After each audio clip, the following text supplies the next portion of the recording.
When did you realize walking away was the only way to live? I never thought survival would mean abandoning the very people I once called family.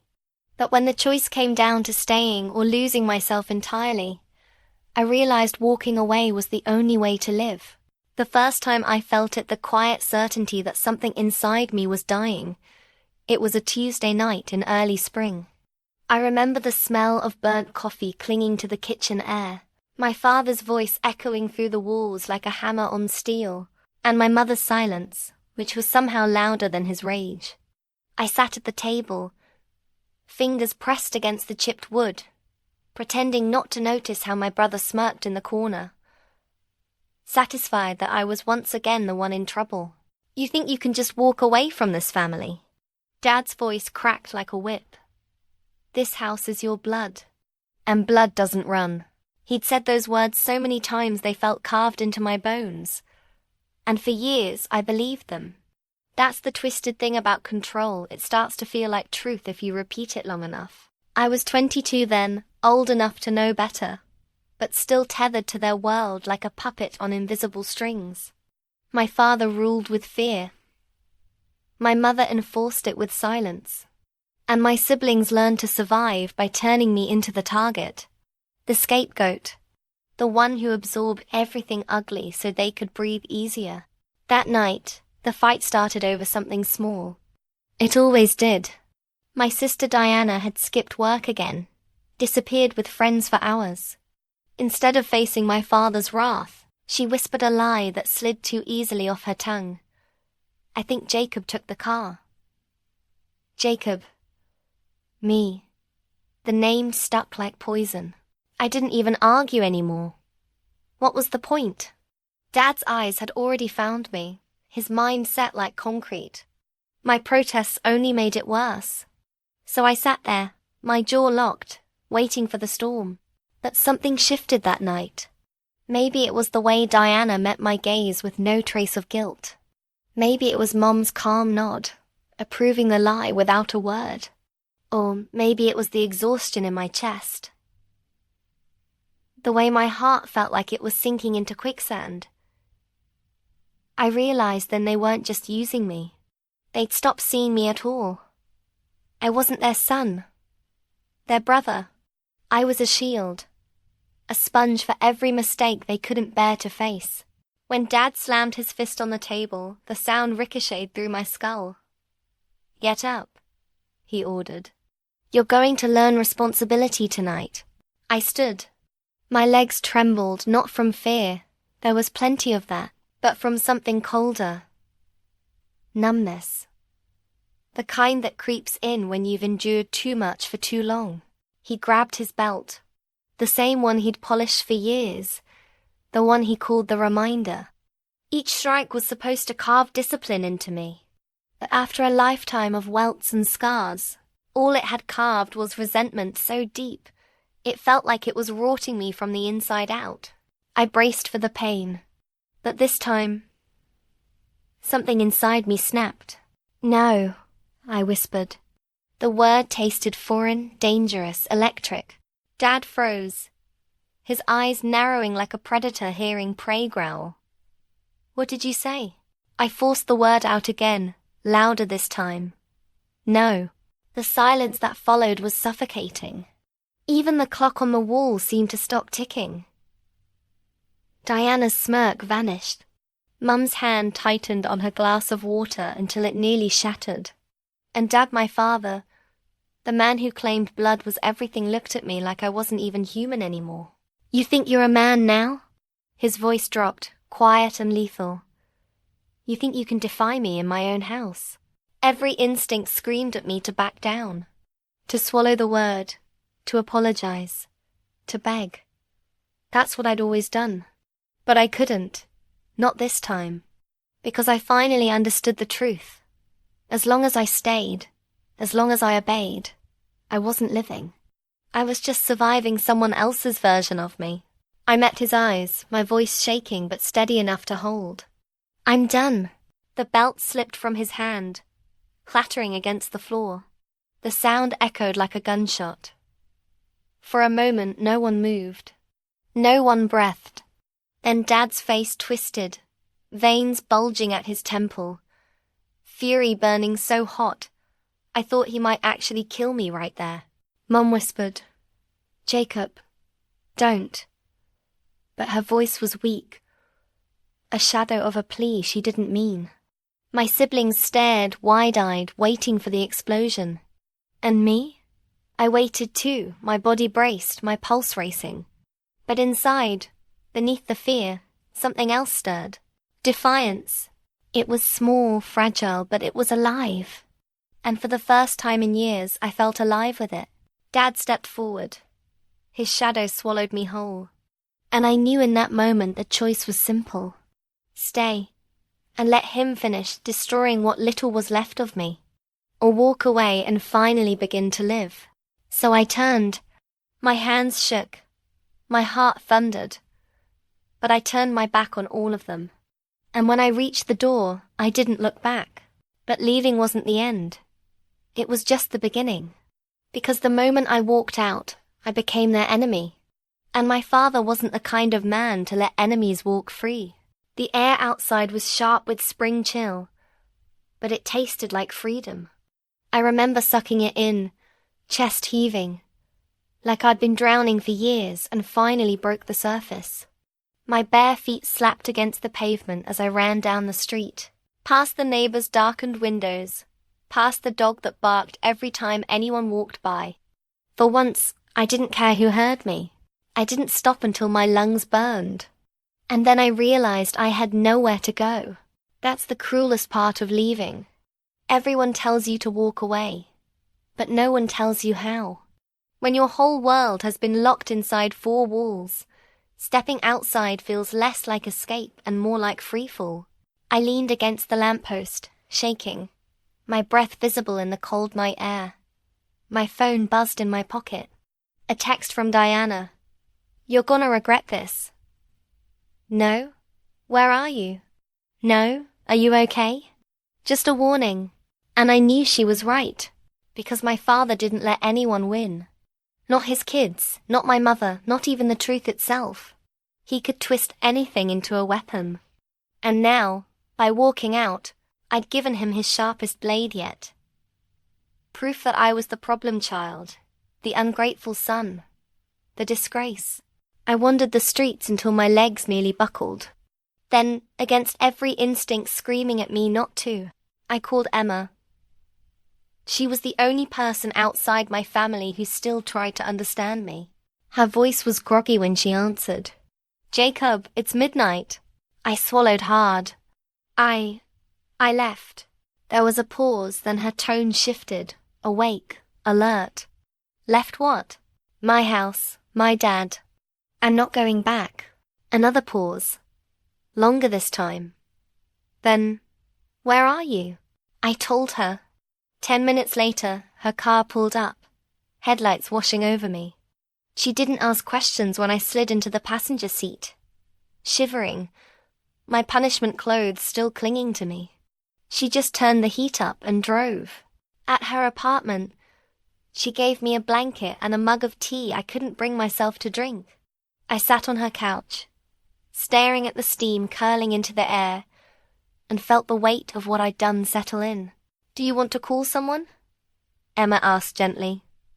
"The police?" I laughed, bitter and hollow. "You think anyone would believe me over him?" She didn't argue. She knew my father's reputation. The hero cop, the man everyone admired. If I accused him, I'd look insane. Or worse, a liar. Emma sat beside me, close enough that I could feel her warmth, but not close enough to touch. So what now? I don't know. The truth was, I'd never thought beyond leaving. I'd imagined running away 1,000 times, but in every version, the story stopped at the door. I never pictured the part after. I tried to sleep, but my mind kept replaying the look in Dad's eyes when I said no. Not anger, not disappointment. Something darker. A promise. By morning it had already begun. Emma was scrolling through her phone when she froze, her eyes widening. "Jacob." She handed me the screen. It was Facebook. My father's post sat at the top of the feed. Hundreds of likes and comments already piling in. Please pray for my son. He's been struggling with some difficult issues lately. Last night he ran away in a dangerous state of mind. If anyone sees him, please reach out. He's not himself right now, and we're doing everything we can to get him the help he needs. The words blurred as I read them. Dangerous state of mind. Not himself. Help he needs. He wasn't just painting me as troubled. He was painting me as unstable. Sick. The comments poured in. Praying for you, brother. You're such a strong father. Jacob's lucky to have you. Lucky. The word made me want to scream. I slammed the phone down. He's already turning everyone against me. Emma bit her lip. Jacob, you can't stay here forever. He'll find you. I knew she was right. He had friends everywhere, cops, neighbors, teachers. And now he had the whole town looking for his poor broken son who'd lost his way. That afternoon, the door buzzer rang. Emma glanced at me nervously before answering. A man's voice boomed through the intercom. Police. We're looking for Jacob Thompson. We've had reports he might be here. My blood ran cold. Reports. Meaning someone had seen me. Or worse, Emma's parents, worried about their daughter, had said something. Emma leaned toward the mic. He's not here. The officer's tone hardened. Ma'am, we just need to make sure. Can you open the door? Emma muted the mic and turned to me. What do you want me to do? Every instinct screamed at me to run again. But there was nowhere left to run. I looked at her, my voice trembling. If I go with them, I'll never get out. Her eyes darted between me and the door. The buzzer rang again. Louder this time. And that was when I realized walking away once wasn't enough. If I really wanted to live, I had to fight to stay gone. Emma's hand hovered over the buzzer like it weighed 1,000 pounds. My heart pounded so hard I thought the cops downstairs could hear it. Open the door, ma'am, the officer barked. His voice wasn't patient anymore. It was the kind that didn't like being questioned. Emma's lips trembled. Jacob. I grabbed her wrist before she could move. Don't, please. For a long second, we just stood there, her caught between fear and loyalty. Me caught between panic and desperation. The buzzer rang again, then again, rapid and insistent. Finally, the voice came softer, almost coaxing. We just want to talk to him. Make sure he's safe. Safe. That word again. Safe meant shackled. Safe meant locked back inside my father's world where every bruise was rebranded as discipline, every protest reframed as instability. I shook my head violently. If they get me, he wins. Emma's chest rose and fell quickly, like she was about to cry. Then she leaned into the mic. He's not here. Please leave. Silence followed. A long, suffocating silence. I imagined them listening, waiting, maybe even calling Dad for instructions. Then heavy footsteps retreated down the hall. Emma slumped against the wall, her hands shaking. Jacob, I can't, this is too much. I know. My voice was barely a whisper. I'm sorry. She looked at me then, eyes wet with guilt and fear. You're my friend. But they'll come back.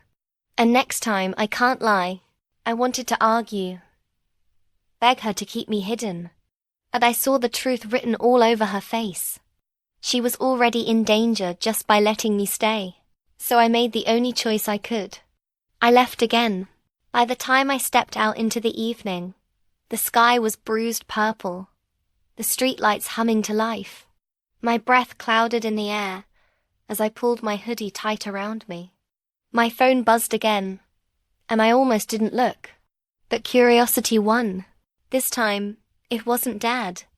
It was Marcus. My older brother. Don't be stupid. Come home. We'll fix this. Fix this.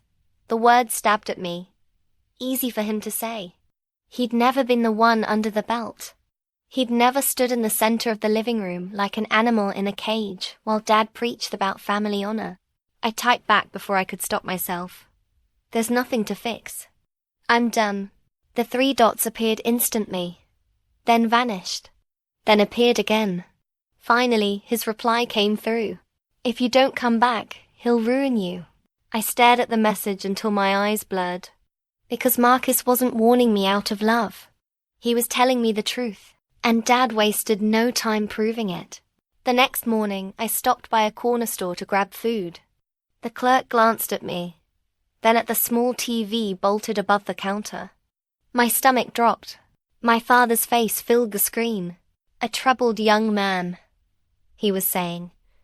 His voice smooth, rehearsed, perfectly broken.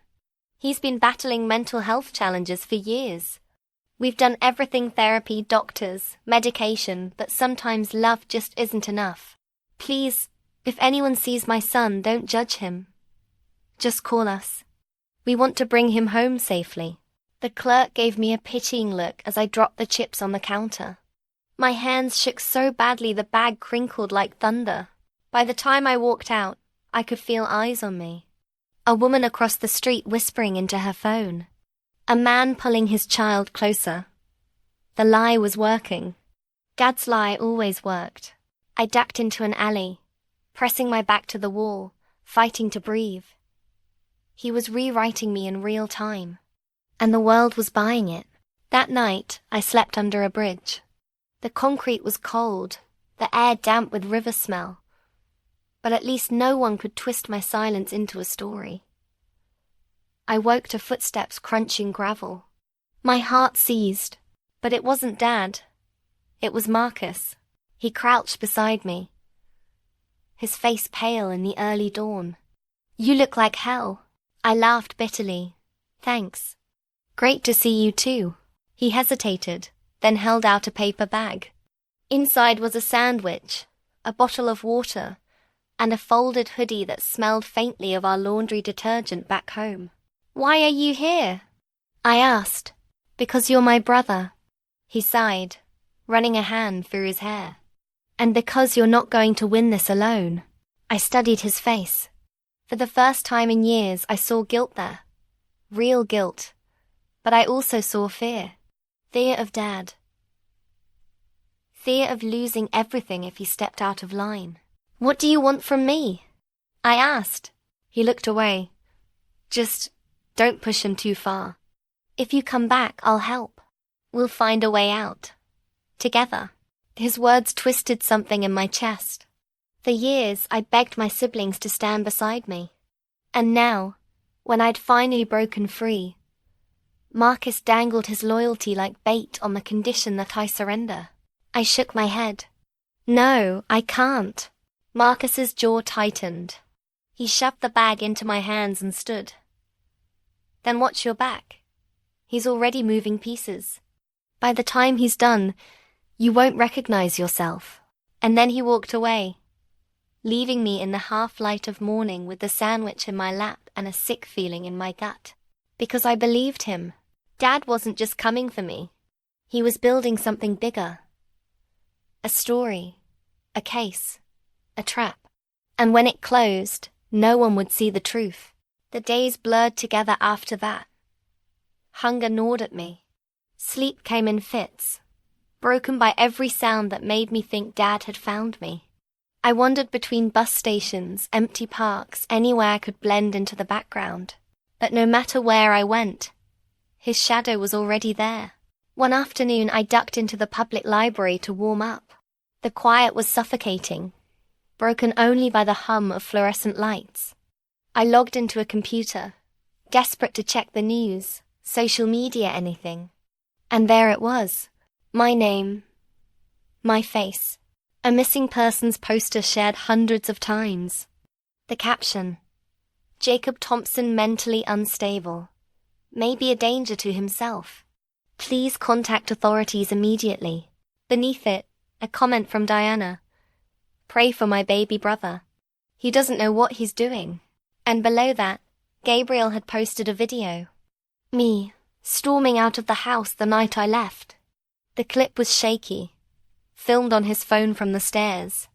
You couldn't hear what I said. just Dad's raised voice, the sound of the belt hitting the floor, and then me running out the door like a criminal fleeing the scene. The comments poured in. Scary. Unhinged. Looks like he snapped. I slammed the mouse so hard the librarian shot me a dirty look. My throat felt tight, my chest on fire. They weren't just rewriting the story. They were erasing me. I bolted from the library and didn't stop until I hit the edge of town. The road stretched out in both directions, endless and empty. My legs felt like lead. My mind screamed. And for a terrifying second, I thought maybe they were right. Maybe I was losing it. That night, I found myself outside Emma's apartment again. I knew I shouldn't go back, but loneliness is a cruel thing. It drags you to the places you're least wanted.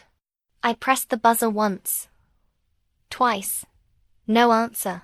Then the light in her window flicked on. She peered down, her face pale in the glow. For a moment, I thought she'd let me in. But then she shook her head, slow, deliberate, and drew the curtain. Something inside me cracked. I staggered backward, my chest hollow. Emma was done risking herself, and I couldn't blame her, so I wandered. For hours, until finally, exhaustion dragged me into a church whose doors were still open. The air smelled of candle wax and dust. I slid into a back pew and dropped my head into my hands. Son? The voice startled me. An older man in priest's robes approached, his expression soft, cautious. You look like you've been carrying the weight of the world. I almost laughed. If only you knew. But instead, the words tumbled out before I could stop them. The beatings. The scapegoating. The way Dad turned everyone against me. The lies spreading like wildfire. The priest listened quietly, nodding, his eyes kind. When I finished, my throat raw, he put a hand on my shoulder. Sometimes, he said, the strongest thing a person can do is walk away. Even from family. The words struck deep. He believed me. Or at least, he didn't question me. That was more than I'd gotten from anyone else. He gave me food from the pantry, a blanket, a cot in the corner of the office. For the first time in weeks, I slept without fear. But peace never lasts. The next morning, voices woke me. Muffled at first, then sharp. I cracked the office door and froze. Dad was standing in the church, talking to the priest. His uniform gleamed, his posture perfect. His face carved into an expression of sorrow. Jacob's troubled, he was saying. He's been making up stories. I'm just trying to bring him home safe before he hurts himself or someone else. The priest frowned. Your son came to me last night. He's hurting, he said. Dad's hand lifted, silencing him. With all respect, Father, you're being manipulated. He's very good at it. We've had to involve professionals. The priest hesitated, torn between compassion and doubt. Dad filled the silence with one final blow. Please, if he comes back here, call me. It's for his own good. And just like that, another safe place turned into a trap. I shut the office door and pressed my back against it, my heart racing. Dad didn't know I was here. Not yet, but he was close. Too close. I slipped out the side exit, the blanket still clutched in my fist. The morning sun was blinding, the street buzzing with life, but all I felt was hunted. As I disappeared into the crowd, one thought repeated in my head like a curse. He's everywhere, and he's never going to stop. I kept moving after that. Never more than one night in the same place. Abandoned houses, bus stations, even under playground slides when the weather wasn't brutal. Every time I closed my eyes, I saw his face, the smile he put on for the world, the cold fire that burned underneath, and always, the posters followed me. Every street corner, every grocery store door, every bulletin board. My own face staring back, warped into a warning sign. Unstable. Dangerous. Needs help. It was like he'd branded me. One night, I found myself outside the diner where my mother used to take me when I was little. The neon sign buzzed weakly.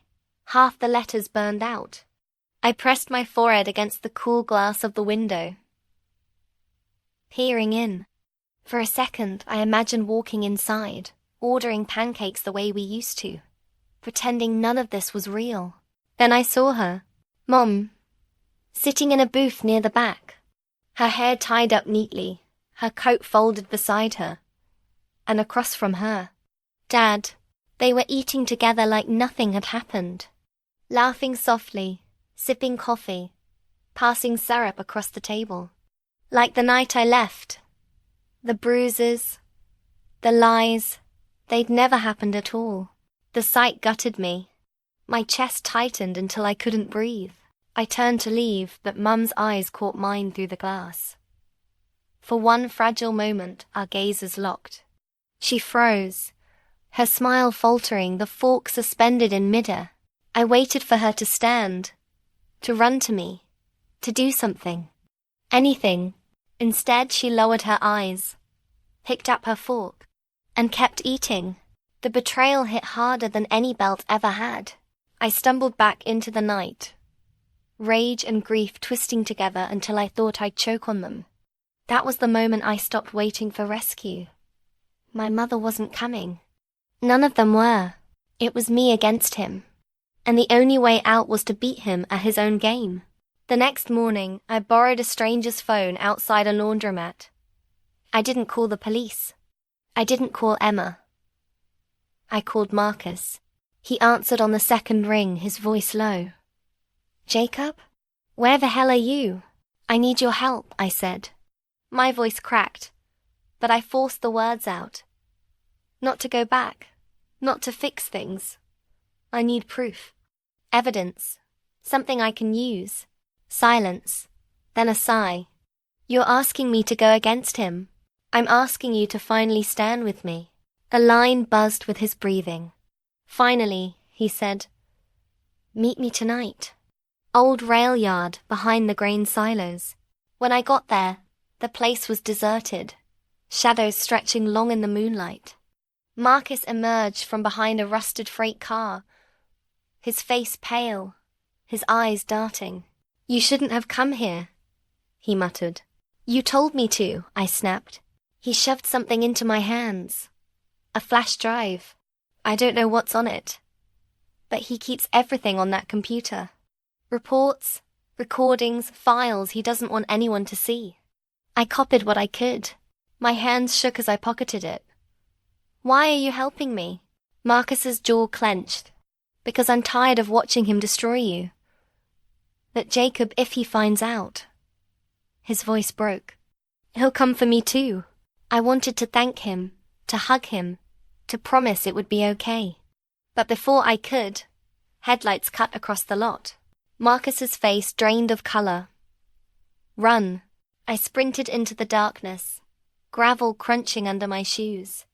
Behind me, tires screeched, a door slammed, and Dad's voice thundered through the night. Jacob. The sound of my name in his mouth sent ice through my veins. I ducked between freight cars, my breath ragged, the flash drive burning in my pocket. Come out, son, he called, his voice smooth, almost amused. You can't hide forever. You're sick. You need me. I pressed myself against cold steel, my pulse hammering. His footsteps echoed closer, deliberate, unhurried, like he already knew he'd win. Then another voice joined his. Marcus, loud, desperate. He's gone, Dad. I told you he's gone. A pause. The sound of skin meeting skin. A grunt of pain. My stomach twisted. He'd hit him. I wanted to rush back, to protect Marcus. But I couldn't. If I did, we'd both be caught. And I'd never get another chance. So I ran until my legs gave out, collapsing in the dirt miles away. My body trembled, my chest heaved, but my hand never left my pocket. The flash drive was still there. My one weapon. My only chance. But the question gnawed at me as the night swallowed me whole. What would I have to sacrifice to use it? I didn't sleep that night. I couldn't. Every time I closed my eyes, I saw Marcus's face when Dad struck him. I heard the echo of it in my skull, the sickening sound of flesh against flesh. By dawn, I was in the back corner of an internet cafe, the flash drive clutched in my fist like a lifeline. My hands shook so badly I nearly dropped it trying to slide it into the computer. Files popped up on the screen. Hundreds of them. Audio recordings. PDFs. Scanned documents. My father's secret kingdom of control. I clicked the first audio file. His voice filled the headphones, colder than I'd ever heard it. Jacob doesn't realize I've been documenting everything. His outbursts, his behavior. By the time anyone questions me, I'll have years of proof he's unstable. My blood froze. Another file.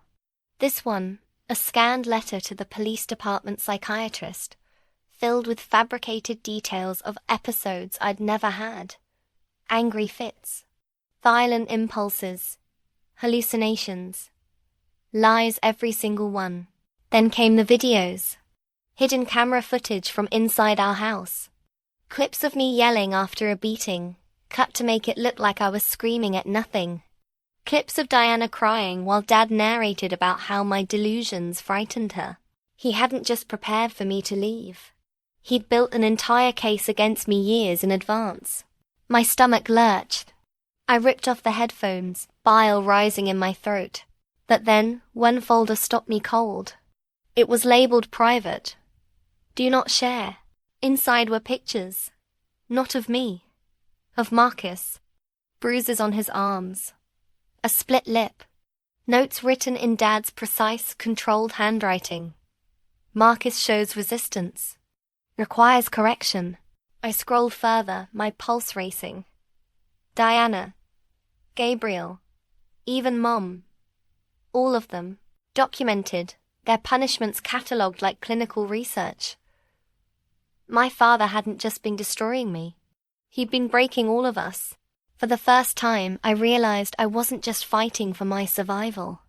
I was fighting to expose the monster he truly was. But I also knew, if he ever found out I had this, he wouldn't stop until I was erased. I copied everything onto the cafe's desktop, then onto my email draft folder hidden, but accessible from anywhere. Insurance. My hand shook as I logged out, pocketed the flash drive and stepped back into the sunlight. I thought I was careful, but by the time I reached the bus stop, I felt it. The eyes, watching me. I turned, and there he was, Dad, leaning against his car across the street, uniform crisp, smile sharp as a blade. He raised a hand in a casual wave, like we were just father and son meeting by chance. Panic exploded in my chest. I bolted, weaving through the crowd, ignoring the shouts behind me. My feet pounded pavement, lungs burning. I cut into an alley, scaling a fence, scraping my palms raw. When I landed on the other side, he was already there. How? He stepped forward, blocking the exit, his shadow stretching across the bricks. His smile never faltered. Jacob, he said softly, almost kindly. You're tired, hungry. You can't keep this up forever. I backed away, my hand instinctively clutching the flash drive. I know what you did, I hissed. Something flickered in his eyes. Amusement. You think you found something I didn't want you to. Son, everything you touched was meant for you to find. The words slammed into me like ice water. What? He stepped closer, lowering his voice. Do you really believe I'd leave evidence lying around? That I'd risk years of work? No, Jacob. I wanted you to see it. To feel like you had power. To give you just enough rope. My knees threatened to buckle. The files. The recordings. The pictures. Why? My voice cracked. Because now, he said, his smile hardening. When you run to anyone, police, lawyers, strangers, you'll sound exactly like what I've told them you are. Paranoid. Delusional. Dangerous. The alley spun. My chest tightened.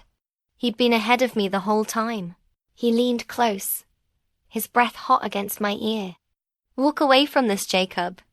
Come home. Or I'll make sure the only place you ever walk into again is a padded cell. For a moment the world held still. My pulse thundered. My throat locked. Every instinct screamed to surrender. To let him drag me back. To stop fighting a battle I couldn't win. But then I remembered Marcus's bruises. Mom's silence. Diana's smirk hiding fear. And I realized something with terrifying clarity. He hadn't built this trap just for me. He'd built it for all of us. And if I gave in, none of us would ever escape. I forced myself to meet his eyes. You don't own me anymore. His smile faltered. Just slightly. Then, footsteps echoed at the mouth of the alley. A voice called out, Jacob? I turned, Emma. Standing there, her face pale, her hands trembling. My father's smile snapped back into place. Perfect timing, he said smoothly. Come, sweetheart. Help me get him home. Emma's eyes darted between us. Her lips parted. Her hands shook harder. And in that fragile silence, I knew everything would change depending on what she chose next.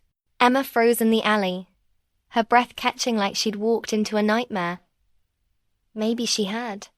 Her eyes darted from my father's immaculate uniform to my dirt-streaked face, to the raw fear etched into both of us.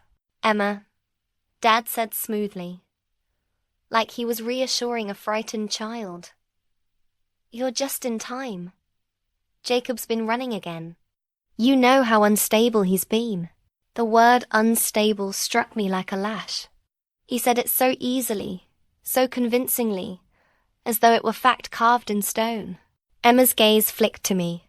I could see her doubt battling with memory me crashing on her couch, shaking, broken, begging her to believe me. And now here was my father. Steady, calm, the very picture of authority. Don't listen, I croaked. My throat was dry, my voice ragged. He's lying. Emma, I have proof. Dad chuckled, low and warm, like this was all some sad misunderstanding. Proof. Yes, he's been collecting nonsense. Half-truths, fabrications. It's part of his illness. Makes him think everyone's against him. He took a step closer to her. You've seen it, haven't you? The paranoia. The running. The wild stories. Emma's lips parted, but no words came out. I wanted to scream, to shake her, to force her to see the trap he'd laid. But I knew screaming would only prove his point. So I steadied my breath, forced the words out clear and sharp. Emma, he hits us. All of us. He's been building a case for years to make me look crazy. But I have files, pictures, recordings, it's real.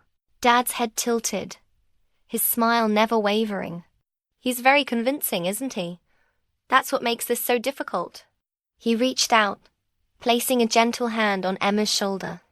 Sweetheart, let's not make this worse for him. Help me get him home. Where he's safe. I saw the flicker in her eyes when his hand touched her. A flinch. Subtle but real. And I realized something. Emma had grown up with men like him. She knew that kind of control. That practiced charm. Her jaw tightened. Slowly she shrugged his hand off. I want to hear the proof, she said. For the first time, my father's smile cracked. Only for a second, but I saw it the flicker of annoyance, the shadow of rage. Emma, he said, voice dropping into steel. Don't get pulled into this. You're a smart girl. You know manipulation when you see it. Her eyes locked on mine. Then show me. I fumbled in my pocket, pulling out the flash drive with trembling hands. It's all here, everything.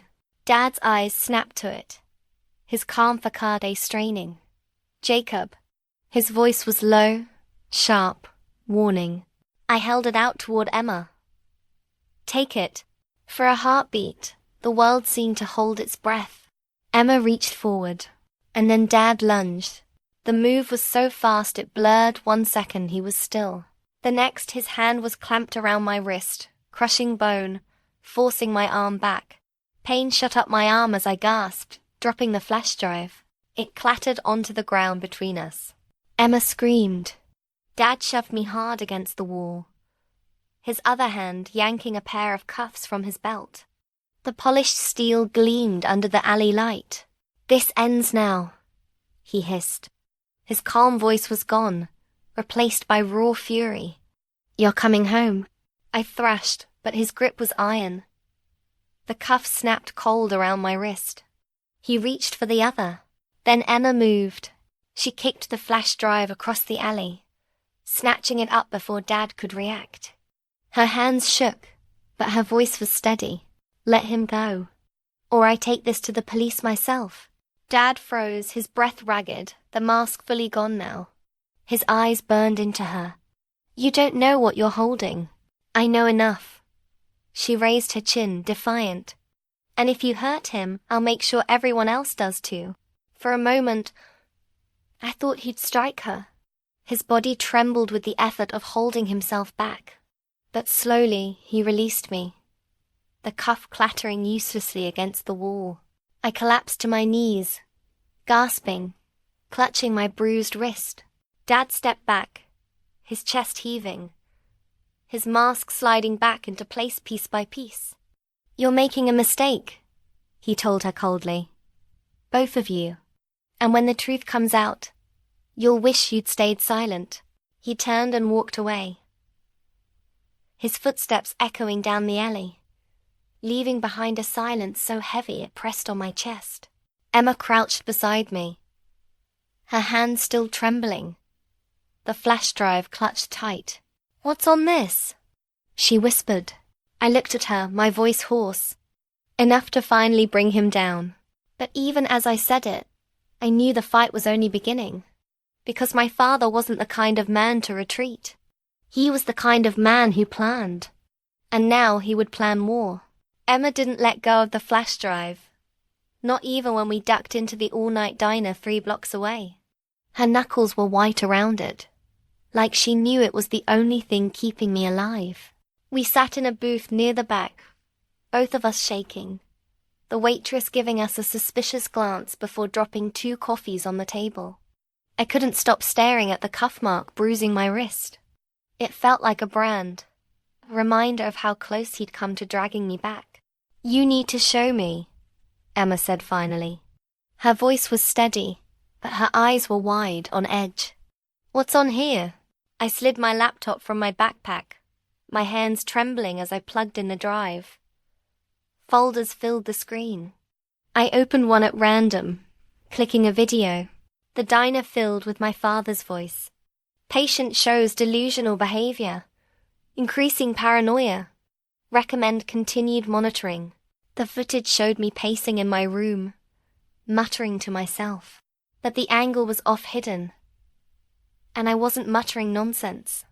I was reading quietly to drown out the shouting downstairs. He'd cut the audio. Emma covered her mouth, eyes glistening. "Oh my God." Another folder. Photos, Marcus's bruises, Diana's red-rimmed eyes, even Mom's split lip, documented with clinical notes labeling it kitchen accident. Emma whispered, "He's been cataloguing his abuse." "No," I said, my throat tightening. "He's been cataloguing us, reshaping us into his story." He knew this day would come. Her hands shook as she closed the laptop. "We need to go to the police. Now." A bitter laugh escaped me. "And hand it to his friends at the station. You saw what happened at the church. He's already poisoned everyone." Emma's silence was heavy. She knew I was right. So we didn't go to the police. Not yet. Instead, she took me back to her apartment, insisting we couldn't risk being seen in public any longer. She tucked the flash drive under her pillow like a weapon. But even there, in the dark quiet of her small living room, I felt him pressing in. The world was too quiet, too still, like the air before a storm. I barely slept. And when dawn bled through the curtains, the storm broke. The pounding on the door rattled the walls. "Police!" a voice barked. "Open up!" Emma bolted upright, panic flashing across her face. I shook my head, whispering fiercely, "Don't, it's him." The knocking grew harder, louder, until the whole door shook. Then silence. We waited, breathless, every creak of the building making us flinch. Minutes dragged. Finally, Emma whispered, "Maybe they left." That's when the window shattered. Glass rained onto the carpet as a figure climbed through, heavy boots crunching against shards. My father, his uniform was gone. He wore black, his face twisted with something raw and ugly. "This ends now," he snarled. Emma screamed. I lunged for the kitchen, grabbing the first thing my hand touched the heavy cast-iron pan. My pulse roared in my ears as he advanced, knife gleaming in his hand. "You think you can destroy me with lies?" His voice cracked, unhinged. "I built this family. I own it. And I won't let you tear it apart." He swung the knife, fast, the blade slicing the air inches from my chest. I swung the pan wildly, the clang reverberating through the room as it connected with his arm. The knife clattered to the floor. He roared, tackling me hard, driving me into the wall. My vision went white with pain. His hands wrapped around my throat, squeezing, his face inches from mine, eyes wild. "You'll thank me in the end," he hissed. "Once you're back where you belong." Spots danced in my vision. My lungs burned. My body thrashed, desperate. Then, a sound. A sharp click. "Let him go." Emma's voice. Through the haze, I saw her standing firm, hands wrapped around a pistol I didn't even know she owned. Her arms trembling, but her finger steady on the trigger. Dad froze. His grip loosened just enough for me to gasp air. "You won't shoot me," he growled. Emma's eyes blazed. "Try me." For a long, unbearable moment, no one moved. The three of us locked in a silent standoff, the weight of years of control and fear pressing down. Then Dad laughed. Low, hollow, chilling. He released me, slowly raising his hands, stepping back. "You've already chosen," he sneered, his eyes never leaving mine. "But this isn't over. Not by a long shot." He backed toward the window, disappearing into the night as quickly as he came, leaving only broken glass and the echo of his promise. I collapsed onto the floor, gasping, my throat throbbing, my body shaking uncontrollably. Emma knelt beside me, the gun still in her trembling hands. "He's not stopping," I croaked. "Not until one of us is gone." Emma's tears spilled, hot against my shoulder as she whispered, "Then we end it. For good." And in that moment, I knew. Walking away had never been enough. To truly live, I had to make sure he could never drag me back again. Emma insisted we leave the apartment that night. The shattered window was proof enough that nowhere was safe anymore. We grabbed what little we could carry, the laptop, the flash drive, the gun she'd kept hidden from me, and slipped into the dark. The streets felt like they were watching us. Every passing car, every shadowed alley, I expected him to emerge, smiling that predator's smile. My throat still throbbed where his hands had been. Every swallow reminded me how close I'd come to losing everything. We ended up at an old motel on the outskirts of town. The kind of place where no one asked questions as long as you paid in cash. The room reeked of mildew, the sheets thin as paper, but it was 4 walls and a lock. Emma sat on the edge of the bed, her face pale, the flash drive clutched in both hands. "Jacob," she whispered, "we can't keep running. He'll kill you. He'll kill us both." Her voice cracked on the last word. And for a second, I hated myself for dragging her into this war. She could have turned away so many times, but she hadn't. And now she was in it as deep as I was. "I know," I said. My voice felt hollow. That's why tomorrow we go public. Emma looked up sharply. Public? I nodded. Not the police. Not his friends. Everyone. We dump everything online. Every photo. Every recording. We burn his mask to the ground. Her hands shook around the flash drive. And if he comes for us before it spreads? I held her gaze, my jaw tight. Then we make sure he doesn't get the chance. The words hung between us. Heavy, dangerous. Because we both knew what they meant. Sleep never came. Every creak of the old building made me flinch. At dawn, we packed up and headed for the library. The only place with enough free computers to upload everything at once. The air was sharp, the streets eerily empty. My chest felt like it was caving in with every step. This was it. The choice between ending the nightmare or letting it consume me forever. We slipped into the library, settling at the back row of computers. Emma plugged in the flash drive, her fingers moving fast. Folder after folder opened, the screen filling with Dad's secrets. This is it, she whispered. Once I hit upload, there's no going back. I nodded, my throat dry. Do it. But just as her finger hovered over the mouse, a hand clamped down on her shoulder. Emma gasped. I spun and froze. Dad, not in uniform, not smiling, just standing there, eyes blazing, breathing hard like he'd been hunting us all night. You think you can destroy me with this? His voice was low, almost shaking with fury. He pointed at the screen, at the files. You think anyone will believe the ramblings of a broken boy over me? Emma tried to yank away, but his grip tightened. I surged forward, shoving him with all my weight. He staggered back, his hand slipping from her shoulder, and we collided hard against the nearest shelf. Books rained down around us, the crash echoing through the silent library. He snarled, pinning me to the shelf with his forearm across my throat. You should have just come home. His breath was hot against my face, his eyes inches from mine. But now you've forced me to end this the hard way. Emma's voice cut through the chaos, trembling but fierce. Let him go. I saw her out of the corner of my eye standing, with the gun raised. Both hands steady this time. Dad laughed, a chilling, broken sound. You won't shoot me. You don't have it in you. His hand pressed harder against my throat. My vision blurred. Black spots dancing in the corners.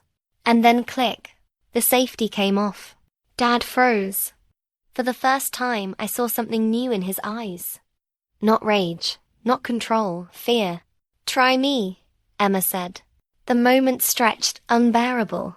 His grip slackened just enough for me to suck in air. My body shook, my chest heaving. Walk away, I rasped, my voice raw. Or I swear, this ends here. His gaze flicked between us, calculating, seething. Then, slowly he released me, stepping back, his chest heaving with barely contained fury. This isn't over, he hissed. You can't run from blood. It always finds you. He turned, storming out, leaving the library silent, except for my ragged breathing and Emma's trembling hands still clutching the gun. I collapsed into the chair. The laptop still open. The files waiting. My whole body shook, but my voice was steady when I said, upload it. All of it. Right now. Emma's finger hovered for just a second. Then she clicked, and with that single motion the truth began to spread. But even as the progress bar filled the screen, I knew my father wouldn't vanish quietly. He'd already promised this wasn't over, and promises were the one thing he never broke. The upload bar crawled across the screen, every percentage feeling like a lifetime. Emma and I sat frozen, barely breathing, listening for footsteps, sirens, anything that meant he'd come back. At 100%, a message popped up. Upload complete. The files were live. Public. Irreversible. Emma slumped back in her chair, tears streaming silently down her face. It's done, she whispered. People will see who he really is. But my stomach didn't unclench, because I knew my father. Truth wouldn't stop him. It would enrage him. And I was right. By that evening, the storm broke. His face filled every screen news anchors replaying clips, online threads exploding with arguments. Some people called him a monster. Others said it was all doctored. Another trick from his unstable son. The split was brutal. That the cracks in his mask were there. For the first time, people questioned the hero cop. And for the first time, he lost control. The call came just after midnight. Emma's phone buzzed with an unknown number. Against my better judgment, she answered. His voice came through, low and ragged. Jacob, you've ruined me. My blood ran cold. You think they'll save you now? He snarled. You think anyone cares? No. They'll eat the story for a week, then forget. And when they do, I'll find you. And I'll finish what I started. The line went dead. Emma dropped the phone like it burned her. My hand shook so badly I nearly dropped the gun she'd made me keep close. We didn't sleep. At dawn, we left the motel, moving like shadows. Every car made my pulse spike. Every face looked like his. Then, in the quiet of that grey morning, the news came. Breaking story. My father had been arrested. Internal Affairs. Child Protective Services. The FBI. All of them converging, building a case too big for him to smother. I watched the footage in disbelief. Him, in handcuffs, head down, no smile to offer the cameras. For a second, I thought it was over. That maybe, finally, I was free. But freedom is complicated, because the moment he was gone, the silence he left behind was louder than his presence had ever been. Emma sat beside me in the motel room, her eyes on the muted news broadcast. You did it, she whispered. You stopped him. I stared at the screen, at the man who'd owned every piece of my life. No, I survived him. She reached for my hand, her fingers warm against mine. That's enough. But was it? The weeks that followed blurred. Investigations, statements, lawyers. Everyone wanted a piece of the story. Reporters hounded me for interviews, painting me as either a brave survivor or a damaged liar. The truth was Messier. Mum stayed silent. She didn't testify. She didn't defend me either. She just vanished into the shadows, too bound by fear or loyalty to ever choose. Marcus called once, just once. His voice cracked as he said, I'm sorry. Then he hung up. And I haven't heard from him since. Diana posted online about betrayal, about how I'd destroyed our family for attention. I didn't answer. I couldn't, because walking away had never just been from him. It was from all of them. And yet, some nights, when the world is quiet, I still hear his voice. Blood always finds you. I wonder if he was right. If no matter how far I run, his shadow will always stretch long enough to touch me. But then I look at Emma, at the girl who stood between me and his fists, his lies, his power, at the friend who chose truth when everyone else chose silence. And I know one thing, I may never stop being afraid. But fear isn't the same as surrender. The night I walked away, I thought it was the end. But it wasn't. It was the beginning of learning who I was without him.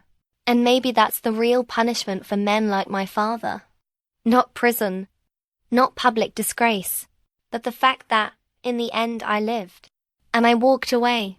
That was the day I stopped being his son. That was the day I became myself.